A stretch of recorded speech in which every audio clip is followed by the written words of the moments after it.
Hey everybody, the Bizzle here for the first in what I hope to be a long series of relatively short videos about board games that I like or I just think are cool and interesting, especially for people who are not or don't want to be hardcore gamers, but really like cool games, and especially games that are themed with themes that they love. There's Lord of the Rings, Star Wars, and I will talk about some of those games. But considering Game of Thrones just ended and everyone is depressed and or angry, even though I really like the final episode, I thought I would start with one of the coolest games out there, period, and definitely the best Game of Thrones game, which is Game of Thrones, the card game. Now, I'm going to walk you through the basics of the game. Now, this is not a how-to-play video. This is are you interested in the theme and implementation and some of the cool features of it, and then you can Google both videos and text guides to help you play a lot of the games. None of the games I'll be introducing are ones I don't think just normal, smart, great people could figure out. I'm not going to talk about giant, heavy board games with miniatures, but I'm also not going to talk about insanely tough Euro games that, you know, they're just red and blue and yellow pieces and you're moving stuff around and you don't really know what's going on, because it's not really interesting as a game and certainly not as a video. So while we're still on Game of Thrones on the mind, let's talk about this game. I'm going to show you some of the components. I'm going to talk about what those components do in terms of implementation and effect on the game. I have some new packs for this that I just got today, especially for this video, to show you about it, because it is a living card game and it's a competitive two-player living card game. And I'm going to talk about how that's different from a collectible card game like Magic and Pokemon and so forth. Now, a couple things to make clear, and then I'll flip the camera around and show you some of the game. One is you're going to be seeing this logo a lot, FF. Fantasy Flight Games. They are by far the largest and most successful board game maker in the United States, and pretty much any cool IP, intellectual property that you like, whether it's Game of Thrones, Lord of the Rings, Warhammer, or not Warhammer anymore, Star Wars, at the time Star Trek, all the Eldritch horror and Arkham horror, you know, Lovecraft stuff, which I'm going to be talking about as well. I'm just looking at my board game collection here, and there's a bunch of other ones, but the quality of the games are excellent. The price point is usually okay, although they get you with expansions, which we'll talk about. This happens to be a very strong core set that is one of the only of this type that you can really just buy the core set and be fine, and we will talk about that. But Fantasy Flight makes a lot of the properties that you guys like and makes them really well, and for the most part, other than some of the miniatures games which are out of control, usually Star Wars, are games that normal people can figure out, even if there is, you know, epic as Risk, like Twilight Imperium, which is like Risk in space, but way better. It's still ultimately accessible to people. But this one's really accessible, and it is so thematic. It is one of the most brilliantly themed games. Every character and item makes sense within the Game of Thrones world. Now, I've seen all of season 3 or 4. I basically watched the first half of Game of Thrones series and then handpicked the second half, and then watched the final episode. But I have read the first book, and this is actually based on the book. This is not based specifically on the TV series. And part of the reason that is because, well, this is second edition. It came out, I think, 2015, which they're still supporting and is played competitively and at board game shows. The first printing of this was either right when the series came out or right before the series came out, like 2010 or 2011 or something like that. And it's sort of based as if it takes place right before the first episode of Game of Thrones, of season 1, episode 1. Imagine where all that 7 major houses and the Night's Watch, who are part of this and weren't originally, where all of them were before all the madness came to Winterfell and then the Starks and all what happens in the series. So it's actually more based on the book, but it's also very early on and takes place before when both the book and season 1, episode 1 take place, meaning you are creating your own Game of Thrones series here. Maybe the Starks end up being incredibly dominant, or one of the other houses rise earlier and stay in power, not necessarily the Lannisters. So this is Game of Thrones, the card game or living card game. It is the second edition, and let me show you some of what is inside. All right, folks, here we go. I'm gonna introduce you to some of the cool aspects and thematic part of a Game of Thrones, the card game, a second edition, also known as a living card game. Now, while I was taking a break, I actually decided to do a short video on what a living card game is and how that evolved out of the two most popular versions of card games up until the last few years, one of which is, Pokemon and Magic, where you buy tons and tons and tons of cards, and, the person with the most money and the fanciest cards generally wins. It's very expensive and very random, but people love that, and Magic, of the $1.5 billion board game industry, I think Magic and games like it, like Pokemon and Yu-Gi-Oh, all subscribe to this, and it makes a lot of money for board game stores, and so that's cool, but it's way too expensive. Other than I used to play Star Wars Destiny, which is a dice Star Wars version of Magic, but that will wait for Jedi Geek Girl. The type of card game I do love that came out of that is important to what we're about to talk about in Game of Thrones is what they call a deck building game. The difference is, whereas Magic, you're drawing from your giant collection of 100, or 1,000 cards or whatever you have, a deck building game comes in a single box, sometimes big, sometimes, as in my favorite one, Star Realms, literally this small, and the entire game's in this box. And basically the difference is, rather than building a deck and drawing from that deck that's completely unique, everyone starts with the same cards, and there's a marketplace in the middle which everyone can buy the same cards. So everyone starts the same place.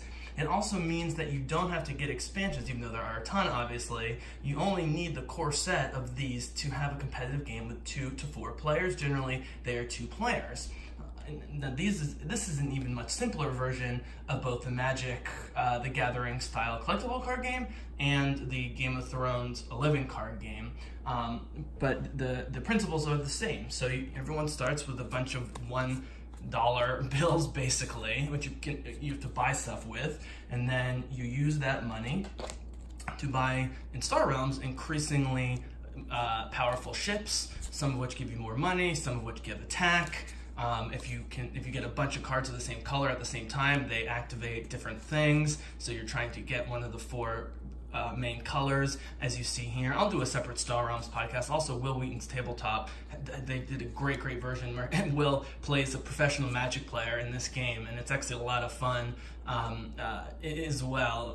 But not only are there 4 factions, but they do very different things and have very different philosophies. Now, factions are obviously a huge part of a Game of Thrones and card game, but in that, which we're about to get to in a second, you pick your 1 or 2 houses basically at the beginning, and then everything kind of flows through that. So you're not just getting generic money cards and then pulling from a central market and attacking to but you are building a deck. Whereas if you know what all 60 cards in your Game of Thrones deck are, you still, as you draw anywhere from 5 to 7 cards per round, you don't know what's going to come up, and so you have to be prepared that it's not going to come in the exact order that you want to. But the difference with the living card games is that it's basically a deck builder, but instead of just buying expansions that give you more cards, they bring out different size expansions over time that flesh out the game and that add all sorts of new mechanics and all sorts of new cards at the same time. But like with basic deck builders like Star Realms, you not only know what's in the core box here, which, by the way, with Game of Thrones, one of my biggest recommendations for it is that there are enough cards in that core box for you to play against someone. You don't have to get any of the expansions, which isn't always the case.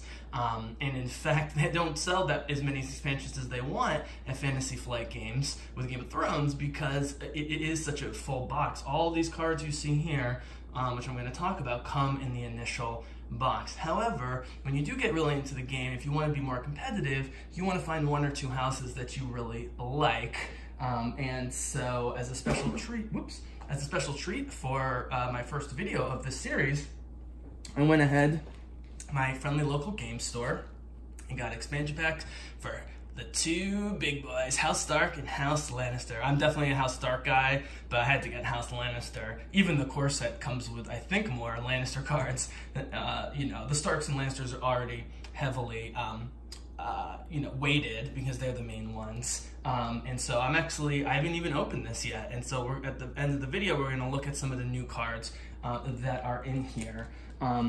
They started by offering expansions that were the size of that box that I've shown you, with hundreds of new cards. But again, people didn't want to have to pay $30 for each house for a game that was already pretty complete at the time. So what they've smartly done over the last year or two, as interest continues to grow for all things Game of Thrones, is give you a 70 card box like this that's $10 to $15, which for what you get in terms of the quality and the number and what it does for the game is very, very affordable, especially when you consider a Stark set, add-on set used to be $30, $40. But for now, we're going to look at the core set, and at the end, I think I'll open up the Stark cards and we'll talk a bit about them. So, okay. So, like in Star Realms, you are trying to kill the other player. Not all deck builders work like this. Games like Ascension, you're also buying from a market and you can do indirect attacks, but it's more about achieving victory points. Dominion as well. If you watch as a 1.5, I'm going to release my 15-minute history of collectible card games, deck builders, and LCGs, and you can see in the deck builders the different ways you can win, but again, you're all drawing from the same stuff. Here, you are most definitely not drawing from the same stuff. When you have enough cards, you pick one house to be.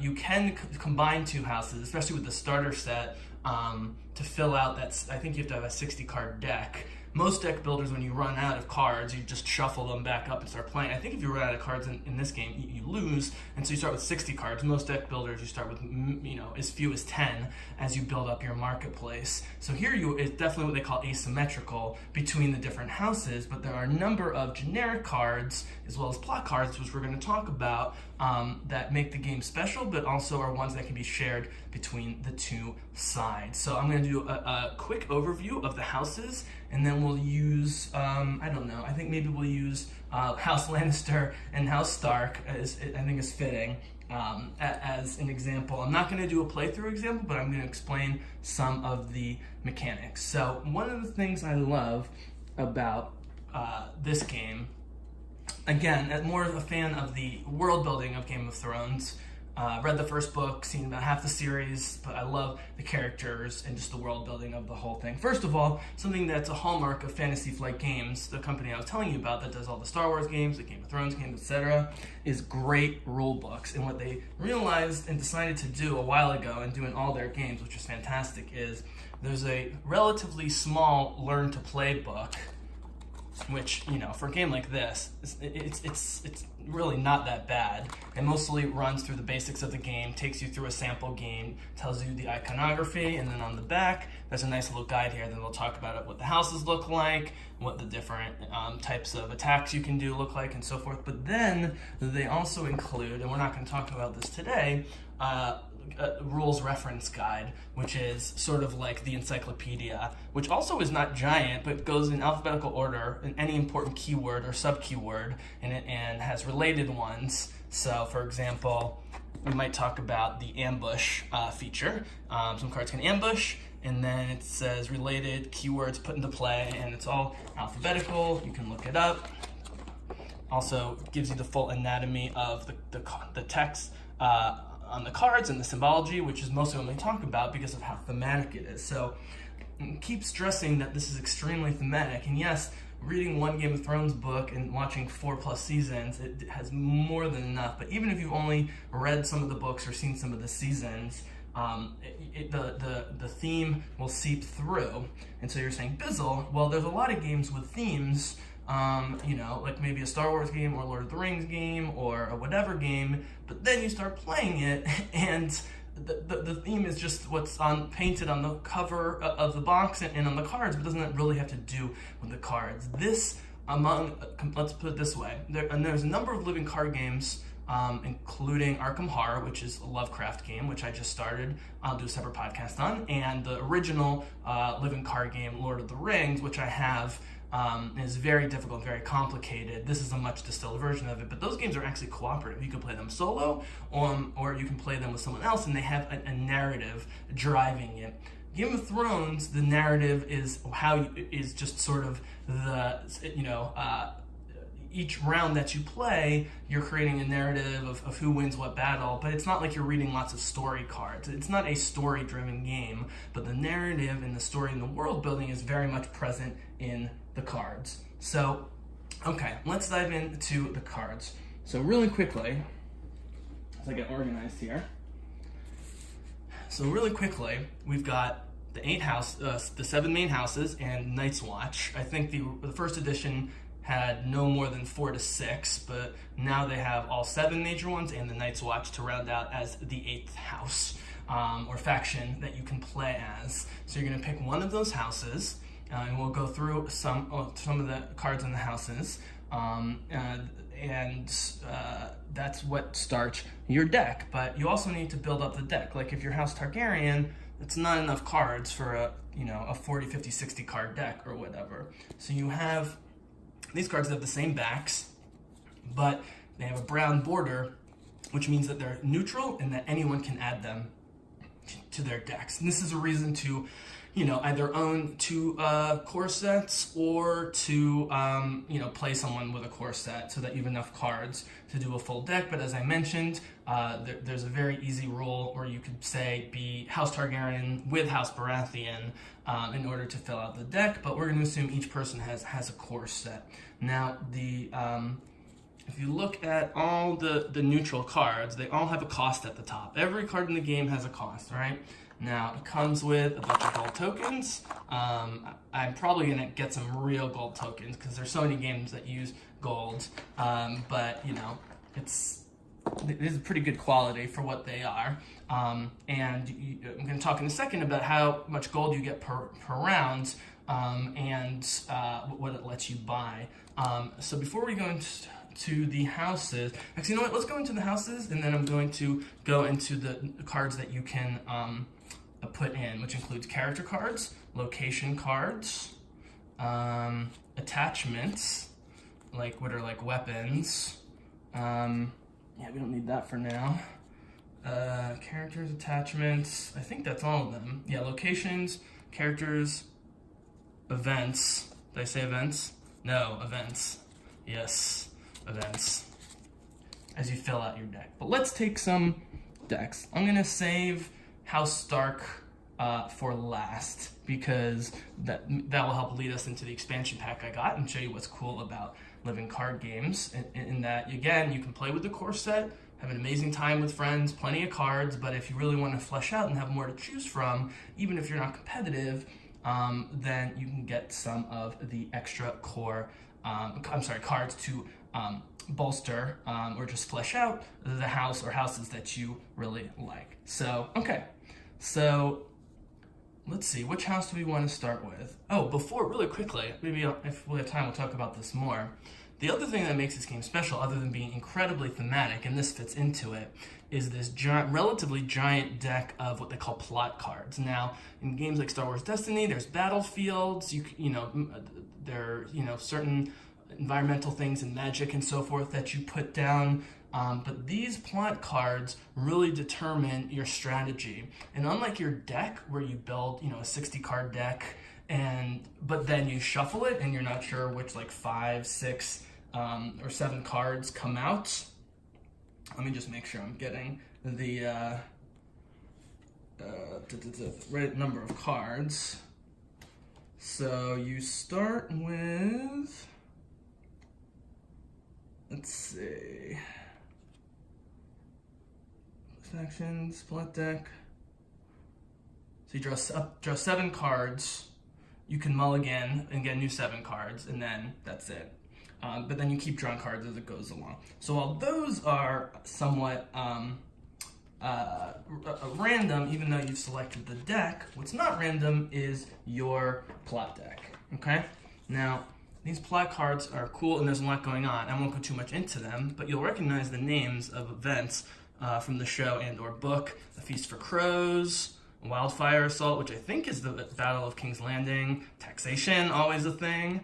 The Power Behind the Throne, is that the Lannisters being kissy-kissy. Marching Orders, Rebuilding, Naval Superiority, etc., etc. Storm of Swords, another big battle. A Game of Thrones. sneak attack, etc., etc., etc. So basically, when you select, I think 7 of these, but then you pick one at the beginning of each round or set of rounds. Now, the key to the plot card.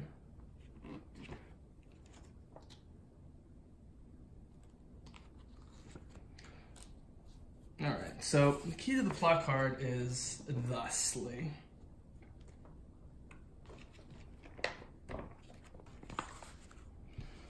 So the idea is plot cards is your long-term strategy that goes along with the cards that you built, the deck that you built with the cards and how you're going to play it. So this adds another element where you do get some choice because you're not sure exactly what cards are going to come out when, but you definitely don't know what's in the other person's deck necessarily. So here's a fun one, very Game of Thrones, head-on spikes. All right, there's 4 numbers, 4, 6, 1, 6. It says Edict, War, and all types of cards, including the ones we're going to see from the specialized deck, there's little italicized keywords. They don't mean anything by themselves, but there are certain cards that will activate when you have those keywords on another card. So if I draw a card that references War or Edict, it might create a double or tripling effect. Otherwise, it's just sort of flavor text. It says, when revealed, choose an opponent, discard 1 card at random from that player's hand. If that card is a character, gain 2 power for your faction, place discarded card in its owner's dead pile.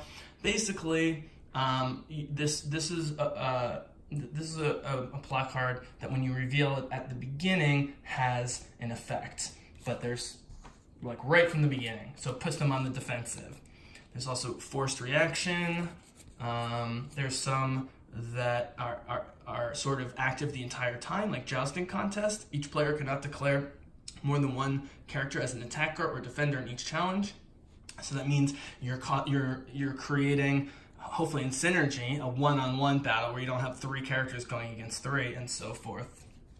So let's go with that. So it's a lot of numbers, but once you get it, it's really not that tough. So the 4, that's how many gold you get per round, right? So that means I get 4 resources per round. I don't need to spend all of them, and to get some of the higher priced cards with only 4 per round, you're gonna have to save your shekels, as we say. But each round, that's what you start with, and that determines the amount of cards you can put down based on their cost.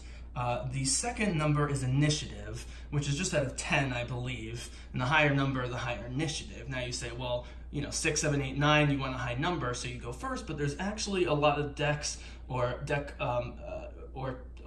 subtypes of decks where it's actually beneficial for you not to go first. So there are times when having here's counting compers. Look at this, you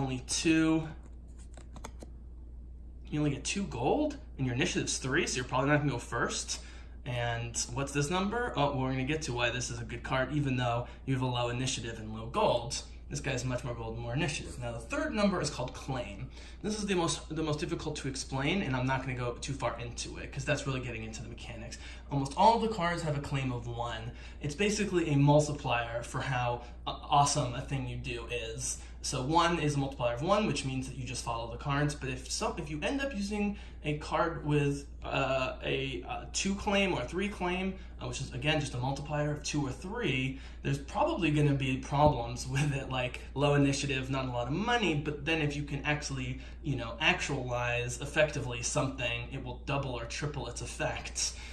So that's sort of a high risk, high stakes, high risk, high reward type thing. Most of them just have a 1, so you can mostly ignore that. This here, though, I wish they put this in bigger numbers, is how many cards you start with in your, they call the reserve value, is a hand size limit. So while you draw 7 cards at the beginning, and then you draw another 2 for 9, you have to discard down to 6 by the time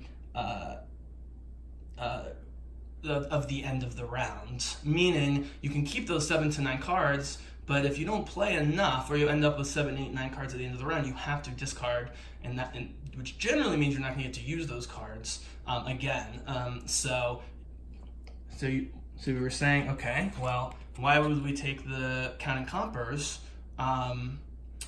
card when it's very low initiative, meaning you'll probably go second, and only 2 gold per turn, which is nothing, and there's no multiplier via the claim, so that's irrelevant, but you have a hand size of 10.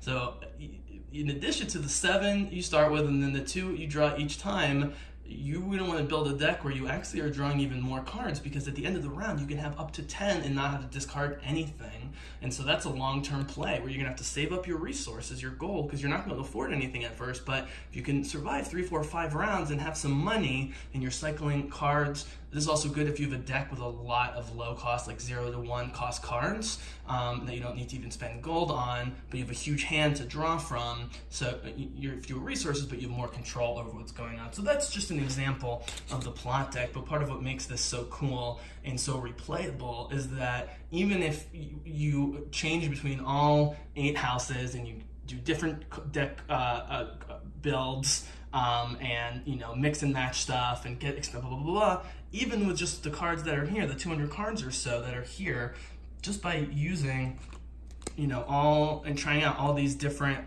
plot cards, which all come from the books, either thematically or actual events or so forth, it adds a whole level of replayability, because things are just going to go different when you have different resources coming in, different draw sizes, potentially a claim higher than 1, which is a multiplier of major actions, and so forth. So that's the plot deck, and that's all I'm going to talk about that for now. All right, let's get into the houses. So really quickly, some of the other smaller. House Tyrell, growing strong. Man, Margie, woo, she's a looker in the show. She looks much different here, but also beautiful and seductive. Again, remember this is based on the books, but being the 2nd edition and having come out after, I don't know, 3 or 4 Game of Thrones seasons, they definitely draw off a little bit from some of the theme of the series, but it's mostly from the book. That's Margie's character in the book, and that's Marjorie's character in the show, and so forth. As you can see, she's got intrigue and power. So that's, anytime you have 2 things. Oh, and I forgot to point out the important thing, which this is the quote-unquote attack value. So it's always 3, whether you're attacking with power, intrigue. She doesn't have a weapon attack, but let's say she had all 3. No matter which one she attacked with, it would always be value 3. But because she has 2 ways of going about it, along with special abilities, it gives you lots of flexibility with how to play that character. There's Master Lomas, Paxter Redwine, Randall Tarley. I mean, this guy is just a brute. He's got a 5, can fight, he's got power. You got the left and the right, which is funny. Queen of Thorns. Everyone knows Queen of Thorns, even I do. From the period where the Tyrells dominated, at least briefly. So her flavor text: after you win a intrigue challenge in which the Queen of Thorns is participating, put a what's that character? What is that icon? Put a neutral character with printed cost 6 or lower into play from your hand. Right, hold on. Oh, Tyrell. Sorry, that's the Tyrell symbol. So not only do you win a challenge with her with 5, so you want to do it via intrigue. You might have other cards also contributing to it, which we may or may not have time for. 5, let's say she wins the intrigue challenge. So not only does she win the challenge and get a power token towards her 15 needed for victory, but she also gets a free card in your hand, 6 or lower, which is she's a 7 cost, but even a 6 cost is very powerful, in play for free. And so this is the chaining that we talk about in deck buildings. You don't want to just attack the person. You don't want to just put cards on the table, but you want to put cards on the table that allow you to put other cards on the table more than the other person. And in a lot of games like Star Realms, which I keep showing you, it's just called draw a card. This is exactly that. There's a Courtesan of the Rose, another pretty lady. There's a lot of gardening and stuff, very thematic with the plants. Wardens of the Reach, Valerian Steel. So I think in the books or the games, there's like only 6 Valerian Steel weapons, or 8 in like the whole world. Well, they've got one. It's called Heartbane. It only costs 1, and it's attachment, but you have to play on a Tyrell character. And it says, when attached to a character participating in a challenge, remember you're using their attack power. So let's say it's Margie's, and she's doing an intrigue at at 3, but we've attached Heartsbane to her. It says kneel Heartsbane to give the character +3 strength until the end of the challenge. And so that means that she goes from a 3 to a 6, making her extremely powerful. Now, does Margie wield the Heartsbane Valerian steel weapon in the series at any point? I don't think so, but it's a cool idea, and that's why you're building your own story. There's High Garden, a stronghold, the Reach. There's the Reach itself. More flowers. Again, a lot of this is just increasing your attack power or your potential attack power, intrigue power, or power. I shouldn't call it power. Value. Sort of like setting up mana in Magic, if you know what that means. There's even songs you can sing. There's all sorts of fun stuff here. All right, folks, time to get to the big 3. House Lannister, House Stark, and House Targaryen. I cut out Greyjoy and decided not to do some of the other houses. There's just so many cards, and you might as well go with the big 3 now that the series is finished. And, you know, spoiler alert on the commentary of some of these. Really quickly, though, just to show you how deceptively easy this game is. This chart right here, well, this side too, there's only 6 or 7 types of cards, but a lot of the cards have similar values. Like, they all have gold value. You know, they usually have this italic down here, which can have special effects, or it's just flavor text, you know, about who they are. They noble, they lord, they lady, etc. Here's the locations I talked about. But these numbers here, 1 through 10, really describe all the effects you need. It's not so heavy on symbology, and what makes the game interesting, but it's also a lot of the part of the game isn't just mixing, matching symbols and throwing numbers until you use the right number, but all the special effects that come along with it. That's where the Game of Thrones, if you will, comes from. That's where the strategy comes from. And again, just to stress, there's only 3 main icons you see on everything. Military for a military challenge, intrigue challenge, and power for a power challenge. And it all depends on which cards you have. So let us go. Oh, the Mad Targaryens. House Targaryen. There she is, guys. Dany herself. Expensive as 7, but it's Daenerys Targaryen. Let's be honest, again, this is sort of the beginning of the series. Now, again, she mostly controls, she's got her dragons, but she also controls forces at various times, various types. And so her 2 icons are intrigue for behind-the-scenes stuff, which we know she can do, sending assassins and so forth, and just power. And power you're going to see on all the major lords and ladies, certainly the contenders for the throne. She's a lady. And Stormborn, what does Stormborn mean? Well, we'll probably have some other cards that reference Stormborn. Here it is. She has what is called insight.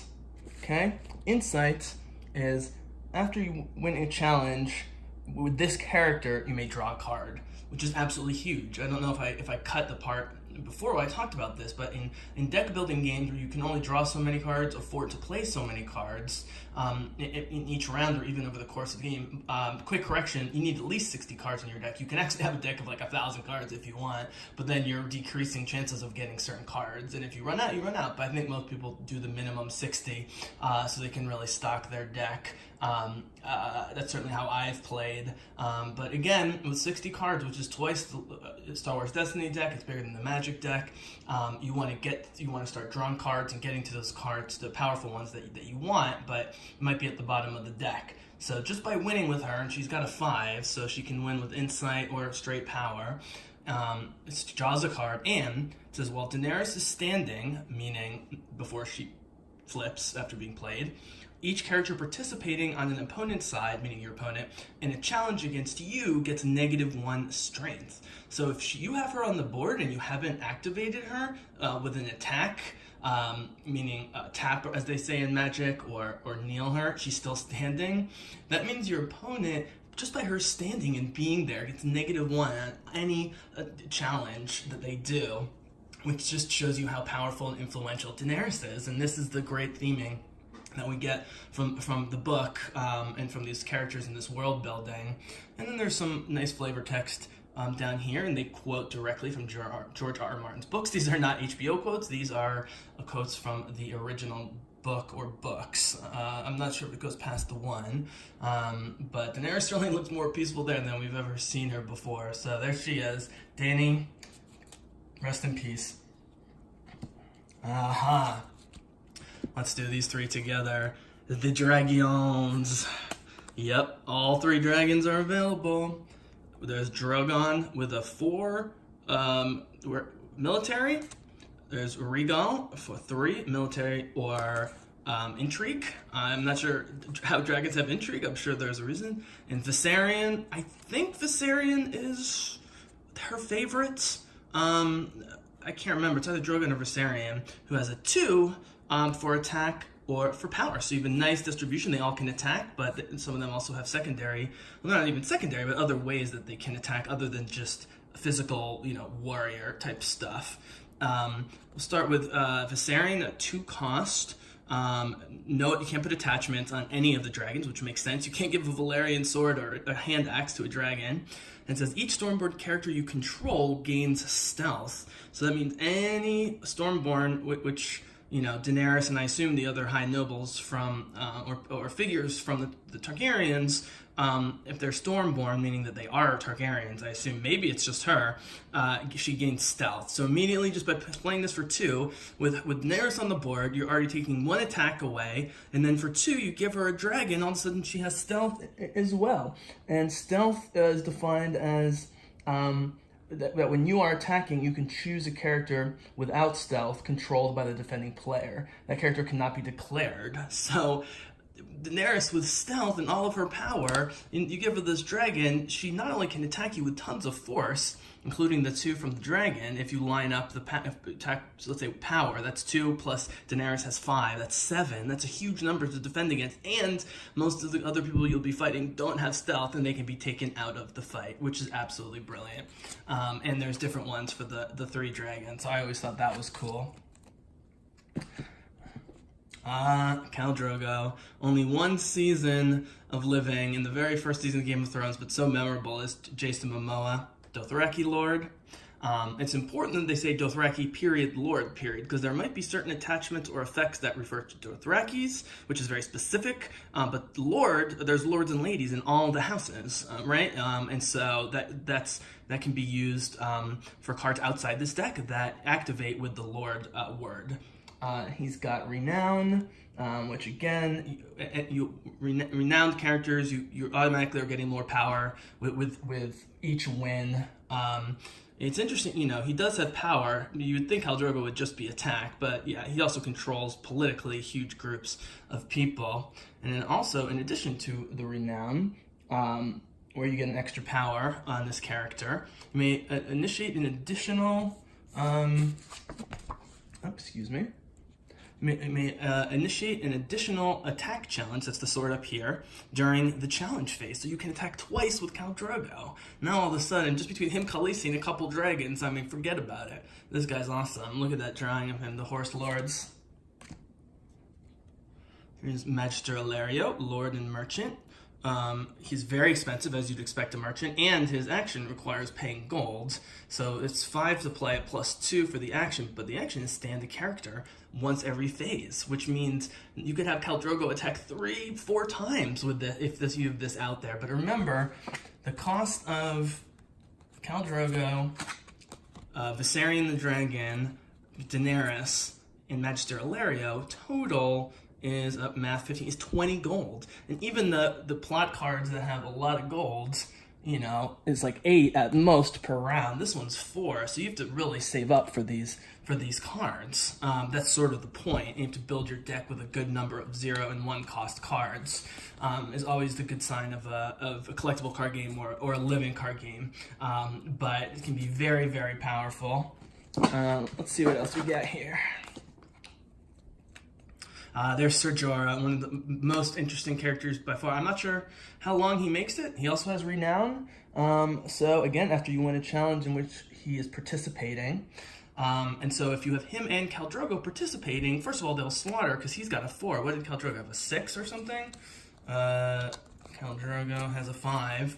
But they both have Renown and they're both participating, so you get 2 power tokens. So you're well on your way to your 15. But he also can have betrayal tokens on him, which I may or may not have time to get to, which is very Game of Thronesy again, and thus you have to sacrifice him, which means losing him. After you win a challenge in which he's participating, place 1 betrayal token. So even while he's helping you, he's working towards a betrayal, and once you've had him fight 3 times, if he's still alive, then you immediately have to give him away and just pretend like your other players didn't know that he was going to betray Viserys, the awful brother. Let's see, choose attachment, discard it from play. Yeah, basically he can just rob and destroy something for the other people. Here's the Braided Warriors with the Dothrakis. They can only have weapons attachments, so no armor or special magical stuff. One of her beautiful handmaidens is I don't know if that's supposed to be modeled on Jessica Henwick or one of the other women who are Daenerys' handmaidens.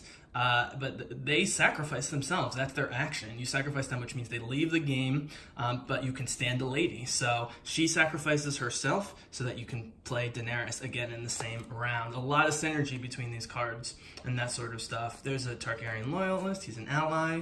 The Unsullied. Here's a weapon, Drogo's Arak. You basically get +2 strengths to your character. It can only be on Dothrakis. Plaza of Punishment. Look at that, the Dothraki see. Essos. It says after you win a power challenge, sacrifice this to put a Dothraki character into play from your hand. So you win a power challenge, then you sacrifice this, only costs 1. You sacrifice it means it leaves the game, but then you get another card from your hand. Again, it's essentially a draw 1, and you want to get as many of those as possible. Here's an event, Dracarys action, kneel a dragon character, or Daenerys to choose a participating character. Until the end of the phase, that character gets -4 strength and is killed if its strength is 0. So at 1 cost, you can choose not your character, one of your opponent's characters, -4, and if they've already got 4 lower strength, then they just immediately die. Now, it does take a kneel, meaning a usage of Dragon or Daenerys, but that's a pretty efficient way to kill. Fire and Blood, just cool artwork there. And Waking the Dragon, and we know what happens to old brother, Daenerys. God bless you, Emilia Clarke. Khaleesi, one of the great TV characters ever. So that was House Targaryen. All right, so we're gonna do House Lannister and then finish with House Stark and my new stuff. Yeah, I got stuff. I got new stuff. Hey, it's always good to get stuff. Just so you can have a sense of it, because I'm not gonna set it up here. Gotta love it, even in the manual. Just huge shot of the heads on the stakes. This is what the play area setup looks like. So here's all your characters in play. And plot deck, which you've chosen the plot card, which we talked about, which gives you how much gold, when are you first or second player, how many cards can you have, there's your gold. Here's the draw deck of the 60 cards or whatever, the discard pile. Because some cards are discarded and some cards are dead. I think that's what happens when they get sacrificed. And you also put, play events and locations and stuff here as well. Because the characters stay in play till they're killed, or otherwise, this is what I was talking about. Standing means they can be used in that round.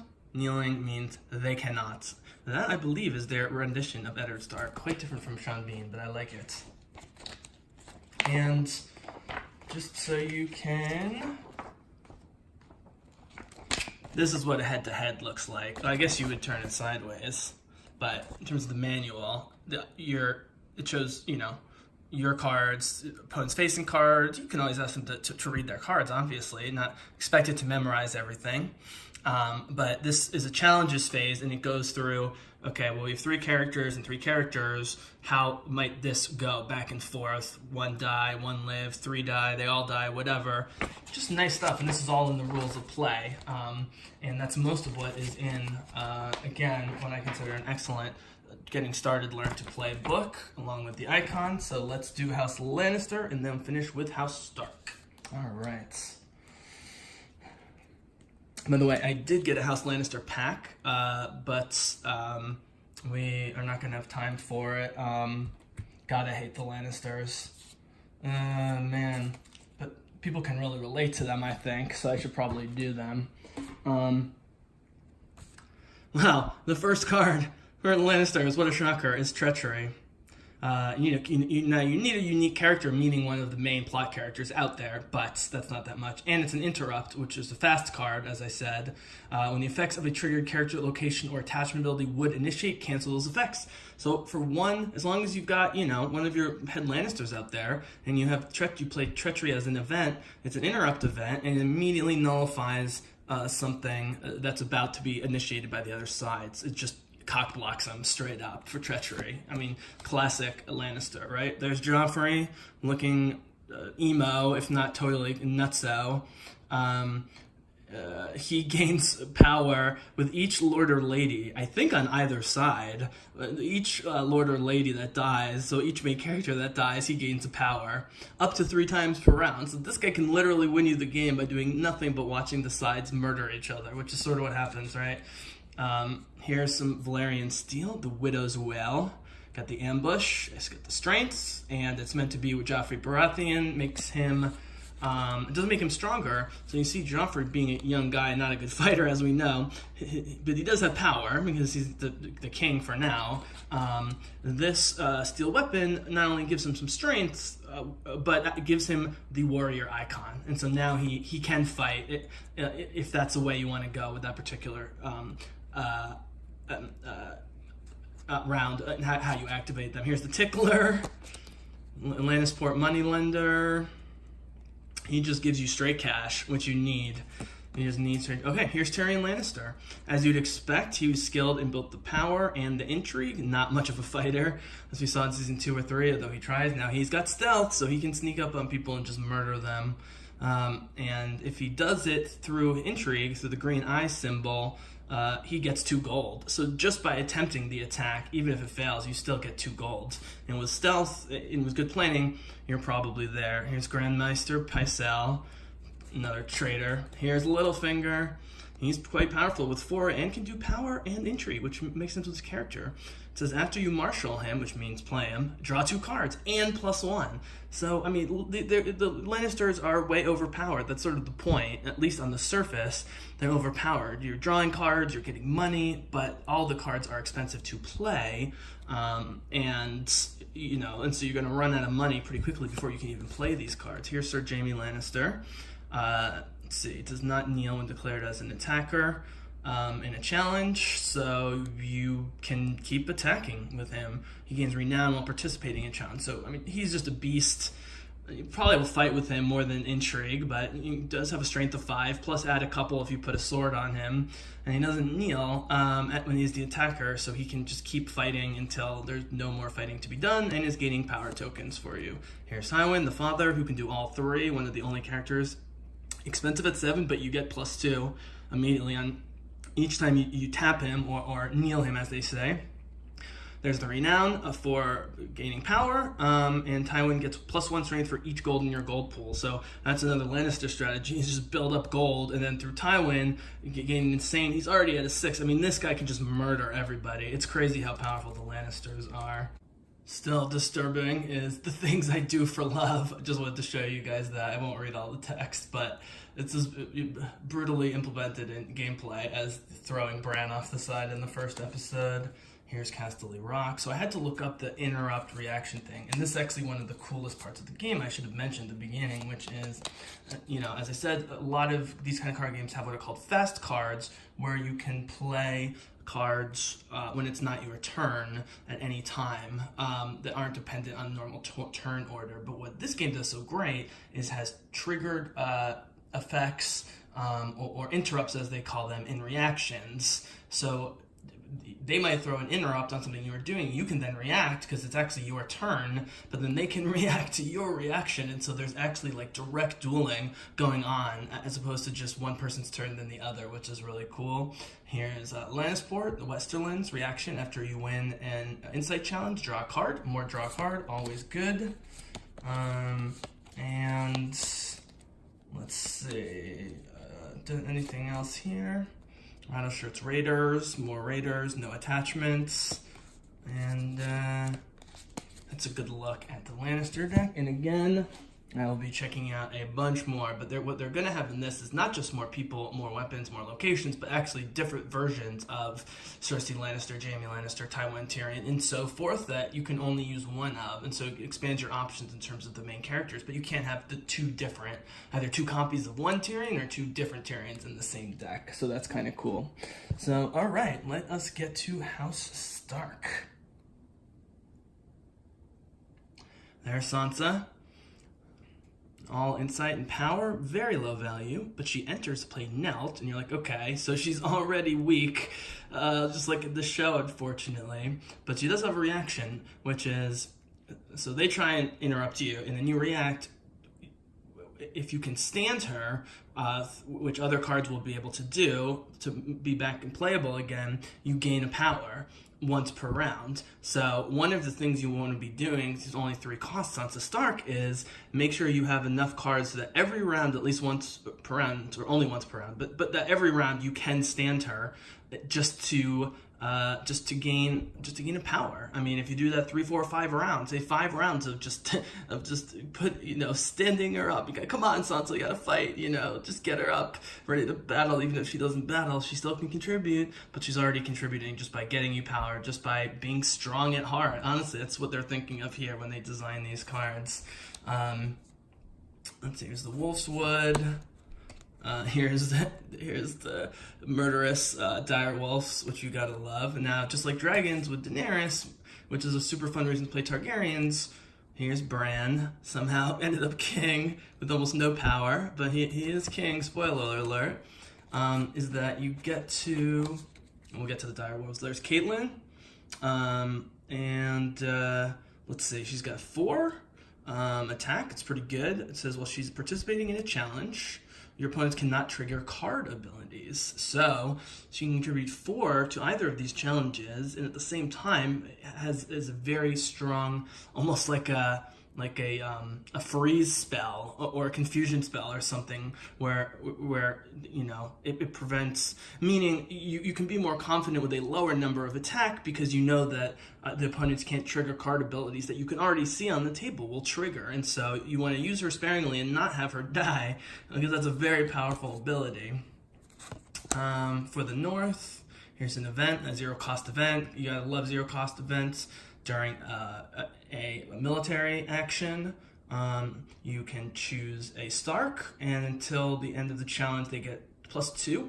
And if you win, you then get a card. So you're increasing your chances of winning, and you get a card, all for a 0-cost event. And all sorts of stuff. There's Summer, the dire wolf, obviously attached to Bran, and it's an obvious move when you're making something like this to motivate to attach or force you to attach the wolves to the people that they're attached to in the books. Here's Grey Wind, Robb Stark, direwolf. Here's the old tree. But it's so cool because you can really focus on a certain number of Starks and their direwolves and do a lot of stuff with it. There's Eddard Stark, 5 power, costs 7. Renown, of course, so he gets power with every win. And he has a reaction that after challenge is initiated against him, he stands up. So you can attack him, beat the crap out of him, get a number of power tokens, and then he's kneeling because he's done, but nope, they're attacking me, so now I'm standing and now I'm going to do it. And so the other team can't keep attacking you necessarily, the other side. Here's Arya. Actually, this is probably the most similar likeness. It's not close up on her face, but they definitely cast Maisie Williams perfectly for Arya Stark. God bless her. And she's stealthy, of course. Now, she's only 2 power and doesn't have intrigue or military. It says if she has a duplicate, and by the way, Arya Stark is a reason to get duplicates. If she has a duplicate, she gains the fighting icon. So if you play 2 Arya Starks out at the same time, you get military.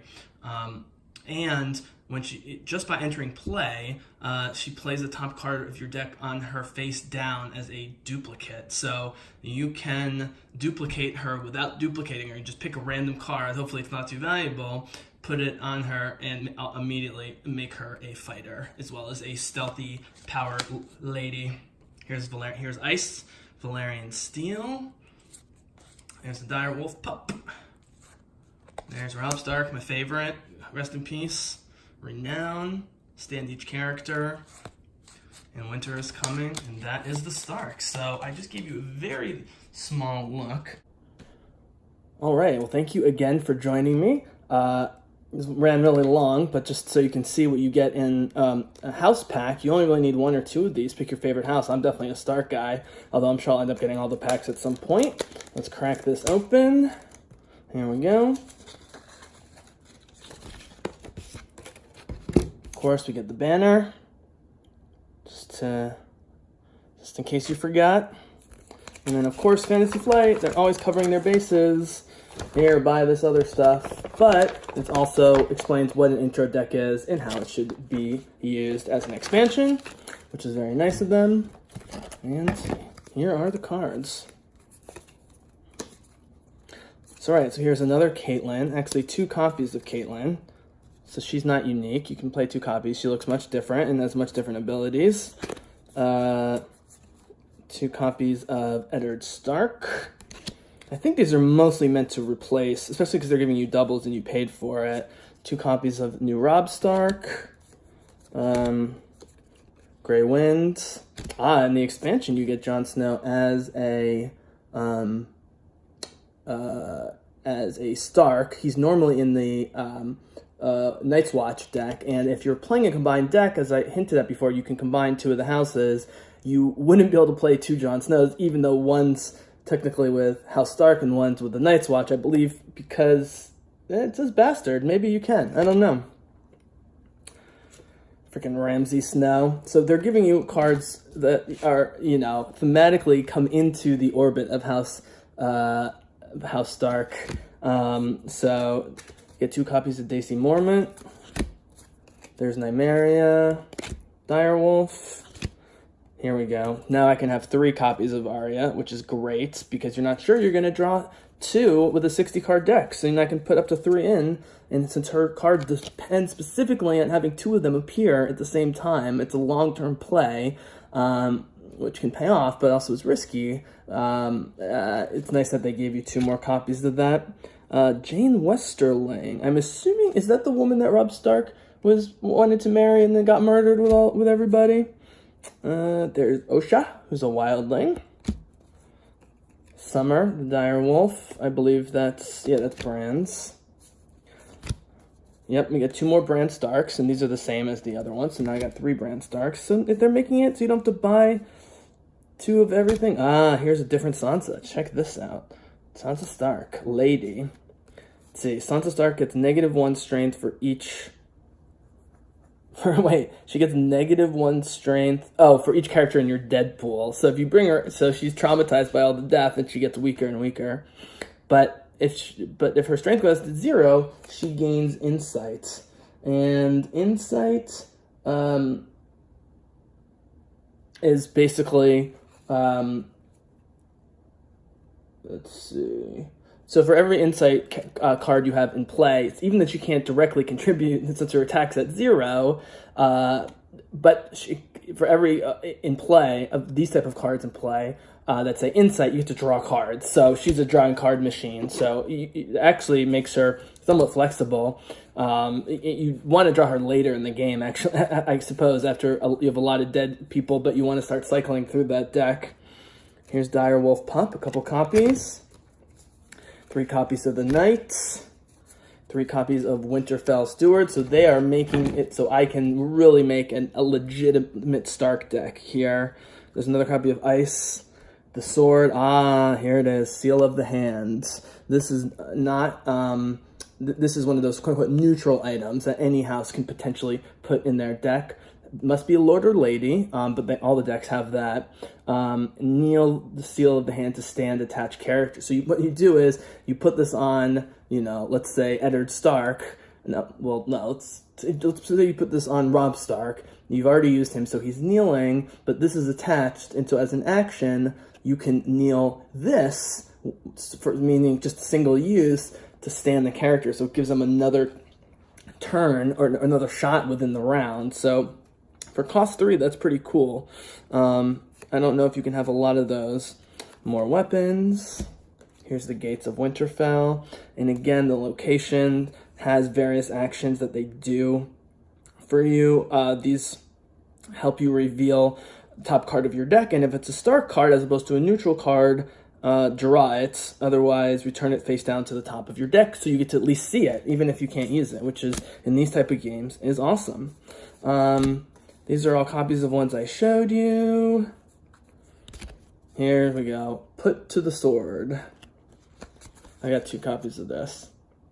After you win a military challenge by 5 or more, so that's like a massacre, which you can do, as the attacking player, choose and kill a character controlled by the losing opponent. So after you win a huge battle against one character, they say, well, you won by a lot, so we're going to let you kill another character once per challenge. That's, you know, and for a 2 cost, that's pretty awesome.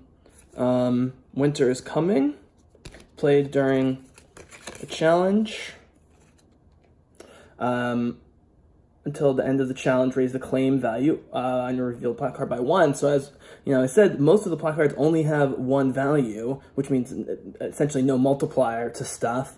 But here on the claim value, it's going to double whatever, you know, if you're going to normally get 1 power, now with a temporary claim of 2, you get 2 power for the same thing.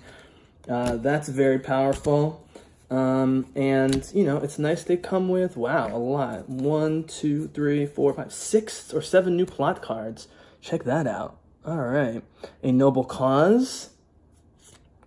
To reduce cost of lords and ladies. Fallen from favor. This happens to the Starks early and often. You have to sacrifice the character you control, but the reason you get it is because you have 7 gold. You get 7 gold per turn. So, you know, you're just immediately sacrificing people for money, which is, you wouldn't think something the Starks would do. But again, these are not just for the Stark decks. Anything else interesting here? Let's see. So here's an interesting one. You have initiative of 0, which guarantees you're going to be second player, last player. 4 gold per turn, which is okay. You know, 1, I keep wanting to say authority. You know, nothing special in the 3rd column there. But hand size of 7, which is really great. But it says, when revealed, search the top 10 cards of your deck for a character, reveal it, and add it to your hand, shuffle your deck. So this is if you're really dependent, like some of the strong Lannister or Targaryen characters, if you're super dependent on getting 1 character out early and doing lots of damage with that character over the course of the game, and you can protect them, the chance in a 60-card deck that one of your characters will be in the top 10 is, you know, it's worth looking into, I suppose. And I think we will end there. So thank you so much for joining me. The video, of course, is way longer than I thought. I'll try and do shorter in the future. Part of this is just getting used to this. I'm also trying to figure out how to do an audio version of this, but it's hard without, you know, being able to show stuff to people. So I'll probably just try and increase the production value. So thank you so much for joining me. Again, very highly recommended Game of Thrones. It is competitive and it's cutthroat in terms of theming, but unlike the board game version of this, where I've heard people like stop being friends because of how brutal the board game is very genteel and very friendly. No one likes to lose, but because there's so many decks and so many combinations and there's some randomness to it and it plays quickly and it's thematic and it's fun, this definitely stimulates the feel of the treachery and the stealth and behind the scenes political shenanigans of Game of Thrones without making you and your friend want to kill each other.